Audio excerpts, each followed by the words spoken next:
Andor Season 2. Overall, I really like this season, and I think it definitely lives up to the hype of it being the best Star Wars ever, at least since the original trilogy. We love The Mandalorian and Mandalorian Season 2, but just as far as Andor, when it comes to acting and writing and directing and production value and like editing and score, like this is definitely the top. Like just from like episode 1 all the way through episode 12, it was just like a feast for the eyes. It's just as far as like the amount of production value that went into the show and just the amount of detail that Tony Gilroy and his team put into the sets and the costumes and the visual effects. Like it just felt like just a legitimate show set within the Star Wars galaxy. And I know there's like people who are just like, oh, you know, it's just like a sci-fi spy thriller show and not really a lot of Star Wars involvement, but it's like, well, you know, you gotta stick with it. You know, this takes place, at least like the beginning takes place 4 years before the Battle of Yavin, and then slowly but surely we kind of get more Star Wars tie-ins, and then by the end of it, you know, it leads us right into Rogue One, but we'll get to that in a second. But yeah, overall I really enjoyed this season, and again, I know it's too bad that Tony Gilroy didn't get to live out his vision of having like 4 seasons to explain like the rest of his story for Andor, but you know, I'm glad that he was able to kind of compress it into 1 season, and that every 3 episodes we kind of jump ahead a year until we get to the events of Rogue One. So I think he did a really good job at that. He definitely packed the story with just as much like action and emotion and drama and tension that he could. But yeah, we'll just jump right into it. You know, just right off the bat, we get the whole 1 year later, you know, it takes place 1 year after the events of season 1, and we pick up with Cassian Andor in disguise as like a TIE fighter test pilot, and how he's trying to use it to find a contact on Yavin 4, or at least we don't know what the planet name is until it finally gets revealed to be Yavin 4 at the very end. And yeah, I thought this arc was okay. You know, the fact that he lands on the planet and then kind of gets mixed up with the whole kind of guerrilla fighters and everything like that, and how they're just like bickering, and then, you know, there's all this kind of infighting that happens, and then kind of, you know, they're on their separate sides, and Andor's kind of like caught on one side, and his whole goal is to get back to the TIE fighter, then, you know, get back into it to fly off, and, you know, eventually kind of like the infighting comes to a head, and, you know, there's this big creature that comes in and, you know, eats that one guerrilla fighter, and then that's kind of like the distraction that Andor needs in order to escape. You know, gets in the TIE fighter, flies away, and he flies past like the pyramids that we see, you know, back in like A New Hope. So I think that was really cool. And then, you know, we have the whole storyline with Bix and Brazo, Wilman, and B2 EMO on the kind of wheatfield planet of Minarau, and then how they're trying to live like a peaceful existence and everything. And then, you know, the Imperials kind of impede on this small village, and they eventually figure out that Bix and the rest are kind of like illegal immigrants in a way, and, you know, they try to arrest them, and, you know, the gang tries to come up with a plan to escape. And, you know, it definitely got really dark, especially with, you know, with the character of Bix, you know, especially with her PTSD from what happened in the last season where she was tortured, and then there's this Imperial officer, you know, trying to force himself on her and everything, and how she fights back, and how the gang, you know, eventually saves the farmland because they were called out by that one farmer, and then Brazo jumps on his speeder bike and he ends up getting killed. But then, you know, just when all hope seems lost, you know, Andor comes in, saves the day with the TIE fighter, and gets away with Bix and Wilman. And, you know, it's definitely very sad. You know, it's like, it kind of starts the whole theme of that, you know, not all these characters are going to make it out alive in season 2, and all the sacrifice that's going to be involved in it, you know, just to kind of lead us into the events of Rogue One, where especially where that movie is all about sacrifice. So it's definitely very intense. And we also have the storyline with Mon Mothma, and how she has this whole arranged marriage, you know, to bring peace between, you know, Chandrila and the other planet, and how things are starting to break down between the different characters like Tekoma, and the whole arrangement that he's trying to make to kind of fund the rebellion in a way, you know, is kind of starting to turn sour, and how, you know, by the end of like the whole party, you know, she's just kind of dancing and everything like that, you know, she's kind of, you know, getting drunk, you know, because she feels like she's given up on everything. She's kind of lost hope. I thought that was kind of like an intriguing ending to that storyline. And of course we have all the Imperial characters like Dedra and Cyril and Orson Krennic talking about the whole need of getting this mineral source from the planet of Gorman, and, you know, kind of that whole story arc for like the next kind of 6 episodes of like the Imperials kind of going to Gorman and kind of imposing themselves on the Gorman people, and how it feels kind of like the French resistance in a way. You know, the whole language that the Gorman speak kind of sounds French in a way, so it's definitely, you know, kind of like the Nazis during World War II, you know, storming France and everything and kind of occupying it. And that's like kind of like the storyline for the next 6 episodes. And then we also get more of a relationship between Andor and Bix, and I like how they actually made them a couple, and, you know, have them be married and have this kind of whole romance that happens. But, you know, in a way it's kind of like a tragic romance, because, you know, on one hand Bix is still kind of affected by the PTSD, and the whole arc that they have is kind of Bix confronting that Imperial officer. I thought that was a really cool storyline where they kind of break into that kind of Imperial building, and, you know, Bix confronts the Imperial officer, you know, kind of puts a torture device on him, and then, you know, kind of like press the button, he's kind of like being all tortured, and then leaves, and then exits the building, you know, shoots at the Imperial officer, kills him, and then meets up with Andor, and they're kind of walking at the building, and Andor flips a switch and blows up the entire floor. I thought that was really cool, and kind of a way of helping her get over that PTSD and getting over those feelings that she has. So I thought that was a really cool story. storyline. And then we also continue the storylines with Cyril kind of infiltrating kind of like the Gorman people and trying to pretend that he's like a sympathizer and like passing information. But then we realize that this whole thing is just a front in order to kind of cause this uprising, in order to like exploit the Gorman people and then,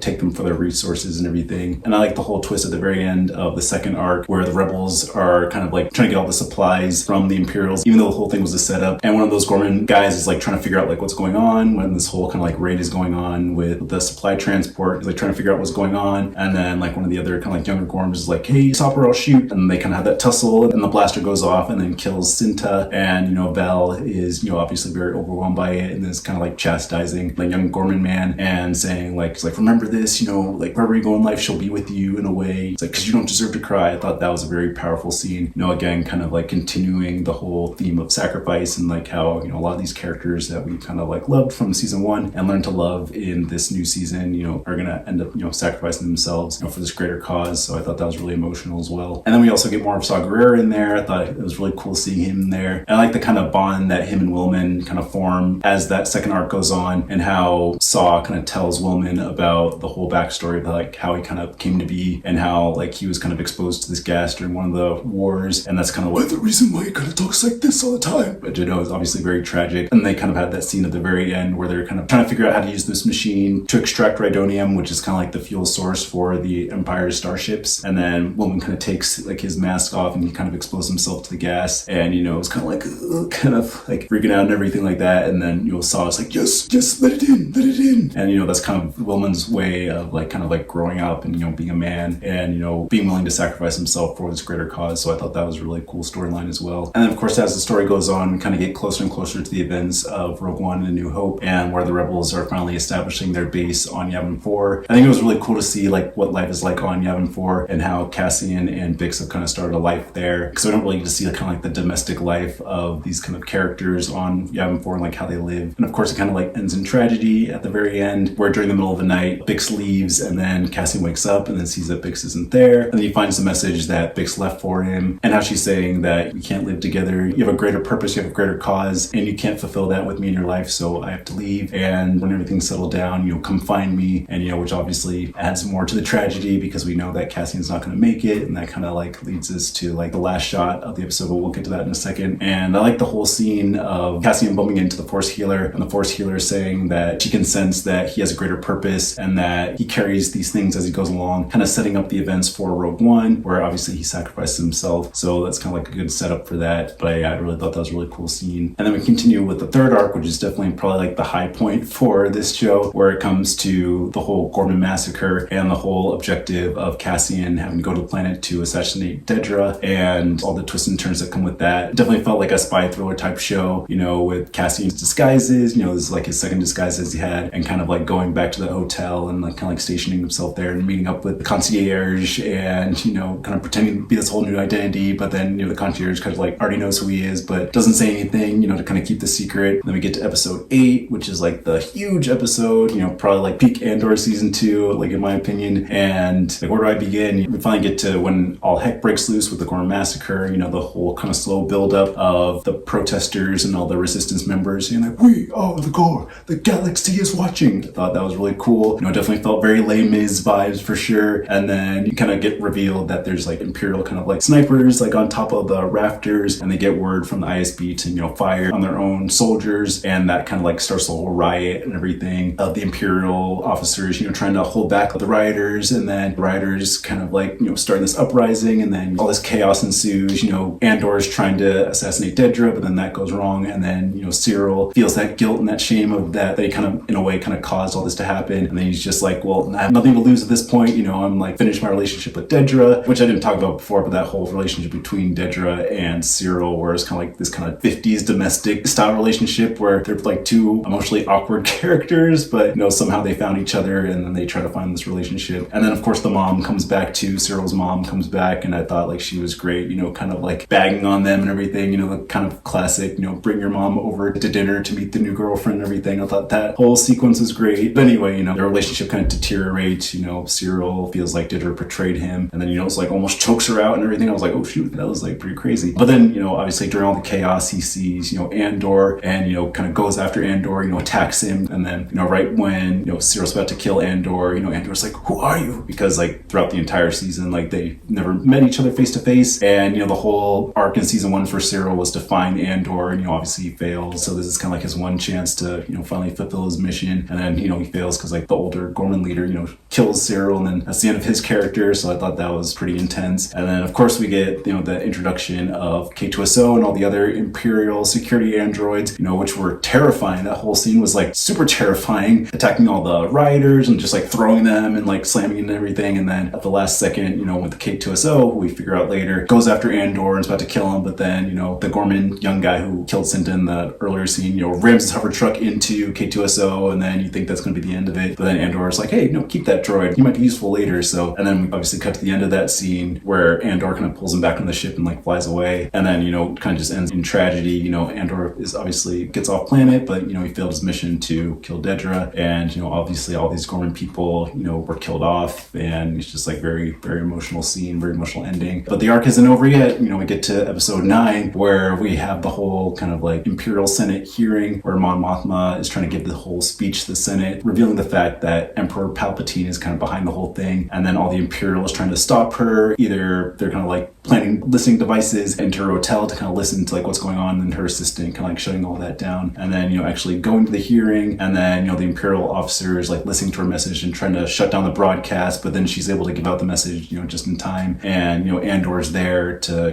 kind of like rescue her because her driver is kind of like working with the Empire and like obviously ordered to kill her off. But then Andor gets tipped by Luthen to have like one last mission to rescue Mon Mothma and bring her to Yavin 4. And yeah, I didn't even talk about Luthen. Like Luthen was great this season. Obviously I loved him from the first season. He's just even better in this season. And then his relationship with Clea, which gets more explored in the next arc, but we'll get to that in a second. And yeah, Clea I thought was great as well. That whole scene where they're at that party and, there's like a listening device in like one of the art exhibits and they have to try to, get it out. And then she kind of teams up with that Imperial officer, with the mustache and the sideburns. There's also a rebel spy, within the Empire kind of feeding information to Luthen, and she has to kind of like rip off the device without alerting, Orson Krennic or the other Imperials as they're kind of looking at all the other antiquities and everything. I thought that was a really intense scene, but then obviously they get away and then her and Luthen kind of walk out kind of smiling at each other like, oh, hey, we got away with that. So I thought that was really cool. But anyway, back to the episode. Mon and Cassian eventually escape, and that whole sequence was just like super intense. Them like going through out like the hallways and then like down the stairs and then eventually to the hover car and then shooting the driver and then getting away and everything. I thought that whole sequence was really intense. And then obviously we have like the whole reveal of Benjamin Bratt playing Bail Organa, which was originally played by Jimmy Smits, but then of course we found out that there was scheduling conflicts, so they couldn't bring Jimmy Smits back for Bail Organa. But I thought it was fine. I thought Benjamin Bratt did a good job playing Bail Organa. It wasn't like a big showy role or anything. He really did a good job at just portraying the character, and he did a really good job with the part. Oh yeah, and we also kind of get the deterioration of Dedra's position within the ISB and how the other Imperial officers don't really trust her because she keeps failing, and how the character of Captain Cato kind of takes over her position and then she kind of becomes more of like a subordinate. So I thought that was a really cool twist for her character as well, that she's kind of like has to answer to someone else now who was kind of originally under her, but now he's kind of like risen above her. So I thought that was really cool. Then we finally get to the last 3 episodes, which were super intense, where everything kind of comes to a head, where Lonnie kind of reveals to Luthen that the Empire is building a super weapon, which obviously ends up being the Death Star. And that kind of gets us into the end game where, Luthen, ends up killing Lonnie, which I didn't expect at all. But, you got to keep these secrets quiet. So I kind of felt bad for Lonnie that he ended up getting killed, but, you can't, have the security risk. So then Luthen goes back to his antique shop and then he runs into Dedra, and Dedra pretty much figures out that, Luthen has been a spy this whole time. And, he's been kind of like secretly operating out of his antique shop. And then beforehand, Luthen showing her like an antique dagger, and he kind of uses that to stab himself and then falls to the ground.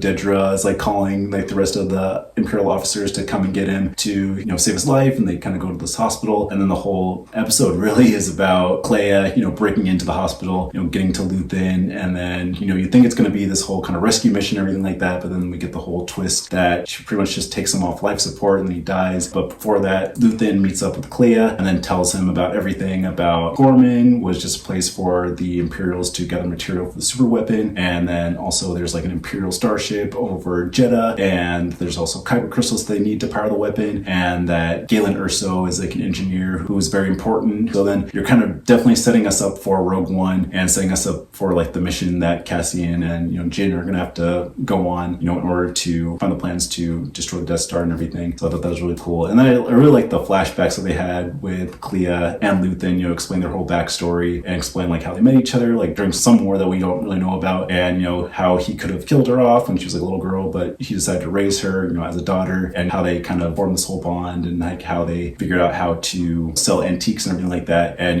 kind of like do the hard things of like them at that fancy restaurant and looking over at the bridge, and then Luthen's like, no, come with me, and then kind of sets off the device and kind of blows it up, and then realizing they're gonna have to do hard things for this cause and how they need to fight, and how earlier Clea was like, why can't we fight?